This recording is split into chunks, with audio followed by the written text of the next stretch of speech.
कि अगर कोई अपनी लाइफ में बहुत ज्यादा फेल्योर महसूस कर रहा है तो उस समय आप उसको क्या सलाह देना चाहेंगे कि वो क्या सुधार करे, क्या चीजें हों जिसके थ्रू वो सक्सेस ले सके? देखिए, सबसे पहले तो मेरे ख्याल से ऐसे व्यक्ति को अपने माइंड से प्रेशर हटाने की कोशिश करनी चाहिए ज्यादा से ज्यादा। इस बात का प्रेशर ना बने कि मेरी अभी तक जॉब नहीं लग पाई, अभी तक किसी चीज में सिलेक्शन नहीं हो पाया, मैं फेलियर हूँ। इस बात को दिमाग से निकालने की कोशिश करे ज्यादा से ज्यादा, और इस बात का भरोसा मन में बनाए कि मैं कर सकता हूँ। फिर इस भरोसे के साथ पढ़ाई शुरू करें और पढ़ाई में कंटिन्यूटी रखें, निरंतरता रखें, और कम समय में ज्यादा से ज्यादा सिलेबस को तैयार करने की कोशिश करें। क्या आप एग्जाम में पूछा जा रहा है, किस तरीके से क्या पढ़ना चाहिए। मेहनत तो सभी करते हैं, लेकिन जो सही दिशा में जल्दी कर लेता है वो जल्दी से हो जाता है, और जो गलत दिशा पकड़ लेता है वो थोड़ा सा समय लग जाता है। बिल्कुल जेन्युइन है। आपको ये देखना होगा कि आपकी गलतियां कहां कहां हो रही हैं। गलतियां जांचने का एक बहुत आसान तरीका है, 2-3 तरीके एक्सप्लेन करता हूं। सबसे पहला, कोई भी एक मॉक टेस्ट उठा लीजिए, उस मॉक टेस्ट को दीजिए और उसके आधार पर निर्णय लीजिए कि आप कहां पे कितना लैग कर रहे हैं। आपकी स्पीड कम है, आपकी एक्यूरेसी की वजह, आपका सिली मिस्टेक है, या आपका कुछ कॉन्सेप्ट मिसिंग है। पहला तरीका ये। फिर उनमें से जो आपकी कमी आ रही है, सिली मिस्टेक आ रही है, तो यूट्यूब पे वीडियो उठाइए, चेक करिए कि सिली मिस्टेक सही करने के क्या क्या तरीके होते हैं।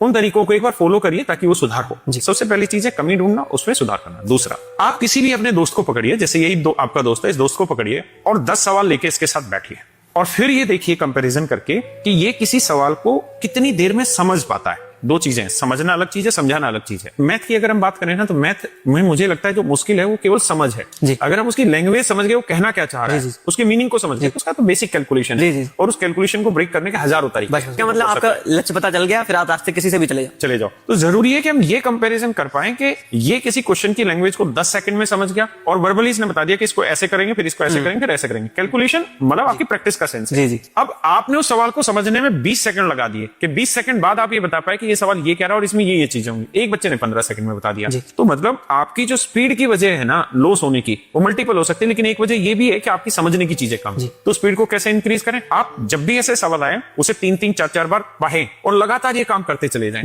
कैलकुलेशन एक अलग पार्ट है। आप जैसे जीएस पढ़ते हैं, ऐसे 100 सवाल मैथ के उठाएं और उसकी लैंग्वेज को बस पढ़ते रहें और समझे कि इसका अर्थ क्या है, इसका अर्थ क्या है, और फिर अपने मन से इस सवाल को समझें कि अच्छा ये इतने रुपए में खरीदा होगा, इतने में कह रहा है, तो इनका डिफरेंस होगा प्रॉफिट, फिर ऐसा ये करेंगे, वो करेंगे। वो एक प्रोसेस है। तीसरा जो काम आप कर सकते हैं अपनी गलती पहचानने का, कि अपने से किसी भी एक लो आईक्यू के बच्चे को पकड़ लो, इसको आप पढ़ाना शुरू कर दीजिए। जब ये पढ़ेगा ना, और इसको बोलिए तेरे मन में जो दिक्कत है, जो डाउट है, जो समझ नहीं आ रहा, खुल के बार बार पूछता रहे। जब आप डाउट पूछोगे ना, और अगर मैं जवाब नहीं दे पाया, देखिए मैं कोई जन्मजात टीचर तो हूं नहीं, है ना, मैंने कभी एसएससी देखा नहीं, मैं तो दिल्ली गवर्नमेंट में मैथ का टीचर था। लेकिन जब मैंने यहाँ पढ़ाना शुरू किया तो बच्चों ने इतने डाउट पूछे और मैंने इतने डाउटों के जवाब दिए, बहुत सारे डाउट के जवाब नहीं दे पाता था। तो जब आप जवाब नहीं दे पाते ना, तो आपको पता चल जाता है ये कमी आप में है, इस चीज का अर्थ आपको नहीं पता। तो जिस दिन आपको ये पता चल जाए कि ये दिक्कत है आप में, तो आप उसके पीछे